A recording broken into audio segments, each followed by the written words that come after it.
I'm the founder and CEO of Park Street. We are a back office provider, but today I'm going to talk about a particular set of the business, which is the self-pitch distribution. And I don't think that word self-pitch distribution really existed before last week when I thought about how we should name it, because we've been dealing with this for a long, long time. We called it, within Park Street always a DTR, direct to retail business. So where we facilitate a sale straight to the retailer. But the more I thought about it, it's kind of like a different type of self-distribution type of approaches. So I will go through it a little later in the presentation about like why self-pitch distribution might make sense to name it that way. So from a chart perspective here, when you look at this, this is a kind of like a Porter chart about the industry, talking basically about we are the spirits competitors or the spirits supplier world, trying to go to retailers and not talking about the import business today and like any compliance work with regards to getting in. There's another Park Street University presentation that I gave last year here that you can look at that. But this one is really focused on how do you get to retailers in a consolidating environment. So first point, basically that the US distribution system is a little cluttered. And we're going to hear later about that. It might not be really cluttered for everybody, but for a bunch of them, it is cluttered. And then we're going to talk about the concept of fair share of attention. Then explain self-distribution a little bit, or self-pitch distribution a little bit closer. And then also to see of like when self-pitch distribution really reaches its point of it's not really working that well anymore for new brands. So when other options should be considered.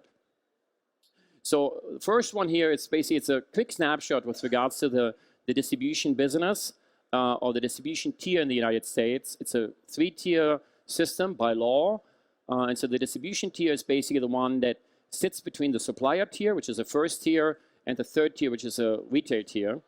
And if you look at this over the last 20 years or over 20 years, it has almost tripled from a concentration perspective. So when the top 10 players had like 23.8% in 1990, it's now 62.4%.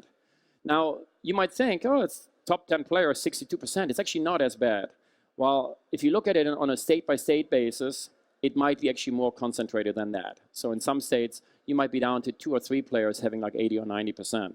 But overall, it's basically tripled. And it's mostly consolidation based on businesses merging or businesses being acquired by others. So the emergence of larger players. So when you look at these colors, there's basically the different distribution groups. And you see there the gray one to the right, which didn't exist anywhere else on the left side, which is now in 2018, Southern Glazer's Wine and Spirits, where Rudy works with, is basically like the biggest player with $18.225 billion in revenues. So now with that consolidated distribution system, we're looking at, on the supplier side, really at something that is not necessarily good for a consolidated system, which means there's actually a lot of activity on the supplier side. So when you look at the craft distillers on the top left in the United States alone, that has been an exploding segment. So it went from almost not existing in 1998, or for sure not existing in 1990, where we looked at before, to over 2,000 by now. So the graph shows it in 2018, by now it's over 2,000. So a lot of them, and on the left side here at the bottom, you see the number of COLA applications.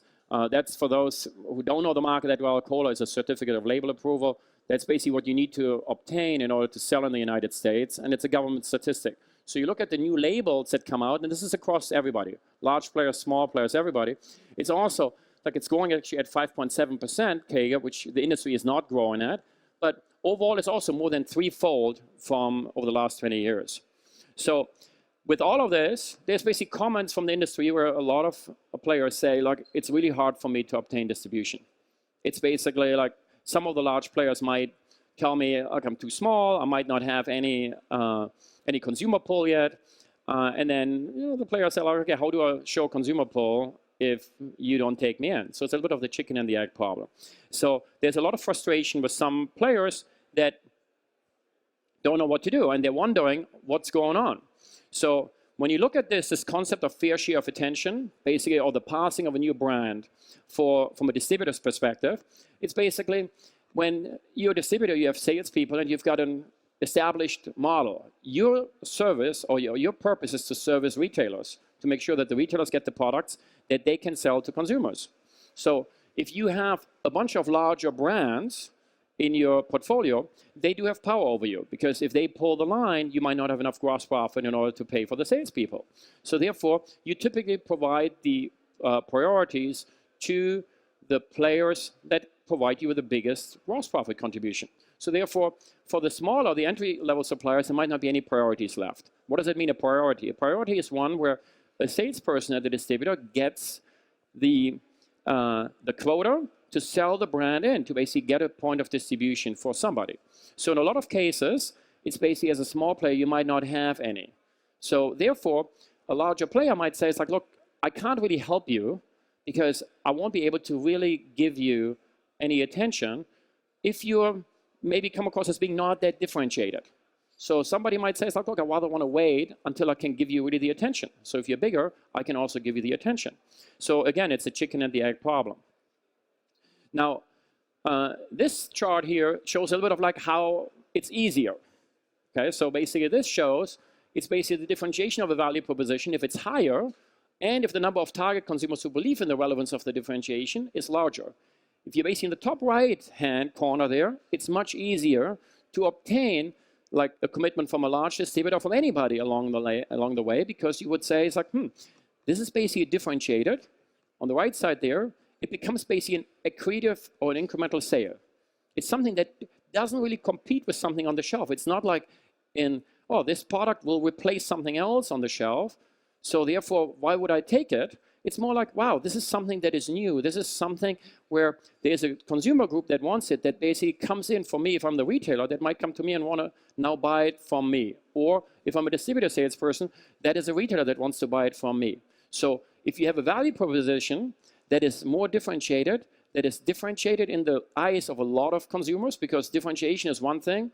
A lot of the traps for a lot of new brands is always this thing where you just stay within your small circle. You ask your grandmother and your grandfather and all your friends, some you give free booze to say, like, how great is my brand? And say, it's like, it's great. It's the greatest brand ever. It's fully differentiated. Unfortunately, the circle of the people that think that way is very small. So you want to make sure it's really large.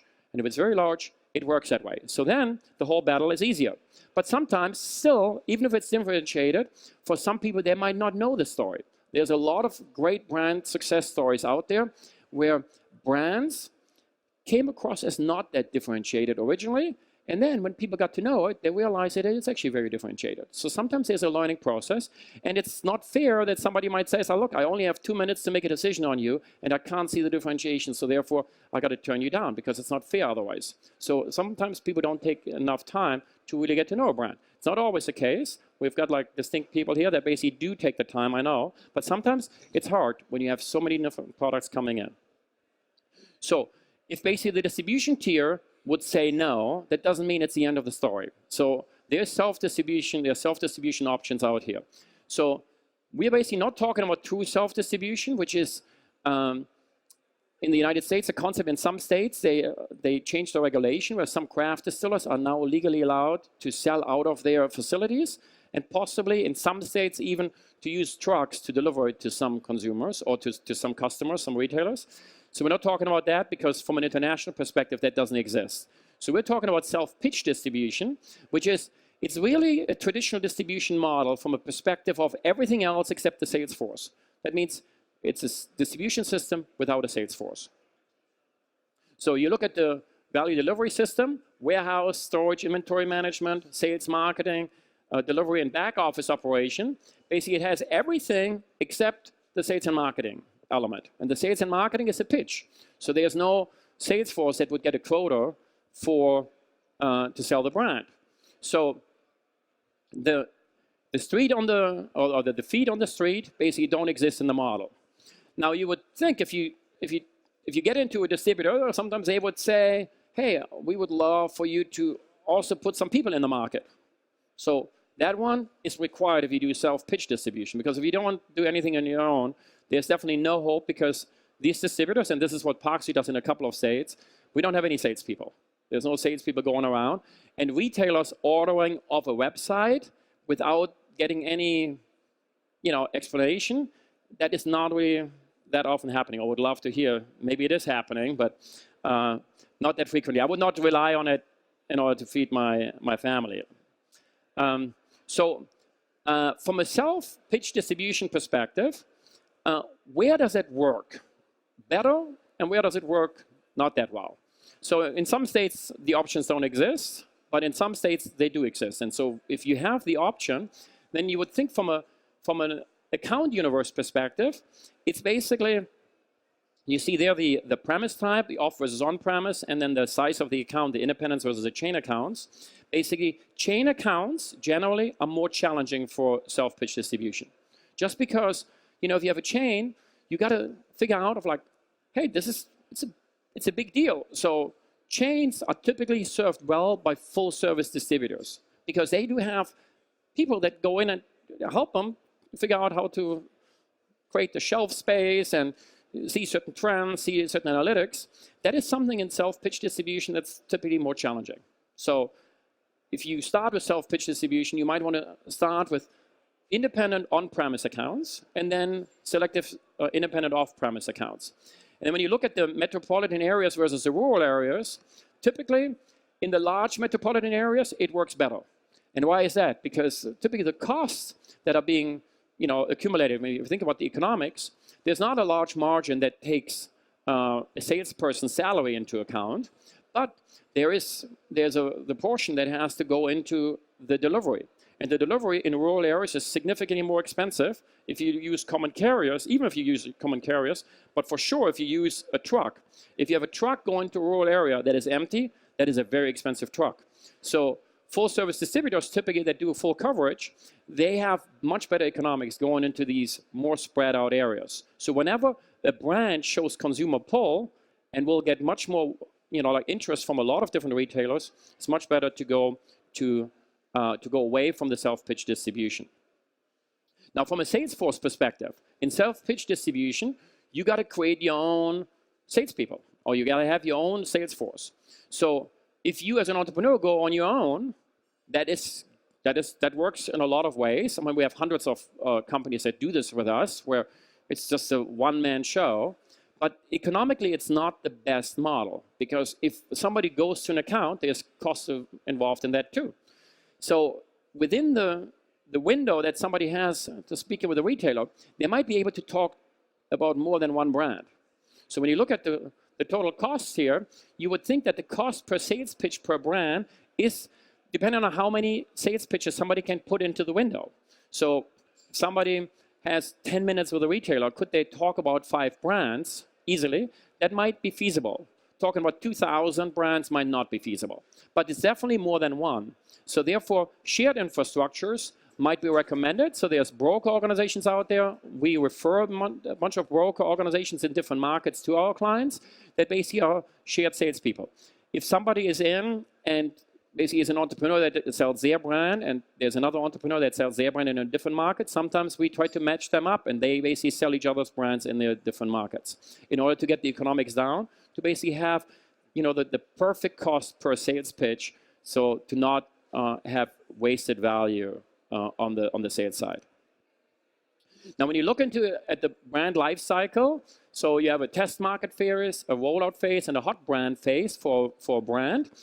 You would think that the optimal type of distribution in the test market phase is very often self-pitch distribution. That is when you're unsure about, like, do you have the right bottle? Do you have the right price point? Do you have the right label? Do you have the right sales pitch? Do you know what people should talk about when they sell? Sometimes when somebody does a tasting, they talk about a lot of different things. And then when you do some A/B testing, you realize that certain words that you use work better than in other pitches. So when you're in this phase where you're a little unsure still, it's for sure much better to do self-pitch distribution. But once you show consumer pull, and there's a much larger potential there, you're probably not staying with self-pitch distribution. You probably move on to a traditional distribution model, because at that time, it would not be recommendable. You would basically lose value. If you assume you create such a consumer pull, there's consumers going to retailers asking for the product, the retailers asking the distributors that call on them to have, if they have the brand and they don't have the brand, that is lost value. And so if a self-distribution system doesn't go there, it's problematic. Now, if obviously there's a website where somebody could order from, it's still like a stretch for a retailer to then say, oh, let me search for this brand because I had really a retailer or a consumer ask me for it. That's like a lot of work required in order to make a sale. Some do it, but not everybody, and I would not necessarily rely on it. Let me quickly explain to you the Park Street model. We basically have this option as self-pitch distribution. I mean, we are a national wholesaler in all 50 states. But in 4 states, in California, Florida, New York, and New Jersey, we offer this. It's from a population perspective, a large universe. And there's a lot of accounts there. But it really works mostly in these metropolitan areas in these states. So if you look at the Bay Area, you look in the greater LA area, LA, San Diego, in the South Florida area, and the greater New York area. We do have a Park Street app that helps the entrepreneurs or their salespeople to place orders right in the account. And we also offer the retailers a website where they can do reorders, like the Park Street Marketplace app, in order to stay in. So where if somebody wants out of product, where they don't have to ask for the entrepreneur to come back or hope that they come back, but where they can keep on ordering along the way. That's basically like the Park Street model. And that concludes my presentation. Thank you so much.